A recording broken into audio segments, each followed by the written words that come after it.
Most of us don't give a second thought to going to the doctor, participating in city government, or interviewing for a job.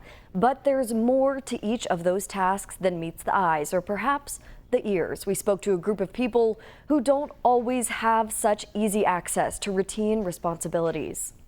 I feel like I'm alone. Like we're all people.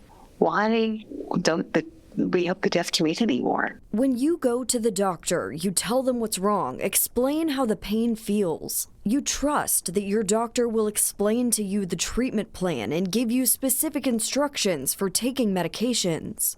But for a person who's deaf, it can be a completely different experience. We are human beings. Some members of the deaf community in Grayson County feel pushed aside and frustrated by the communication barriers they encounter every day. That's the question, is the communication. Because once we can get the communication, we can show that we can do anything that you can do. James Bird graduated from Sherman High School in 1992. I was the only deaf guy at the time. There was no interpreter. Now, local schools provide translators and video remote interpreting services, but there are a lack of resources for adults. We can do the same thing could do. They're turned away from jobs.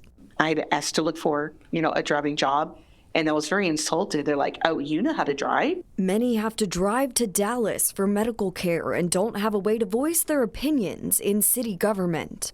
I feel that some of the access is just education.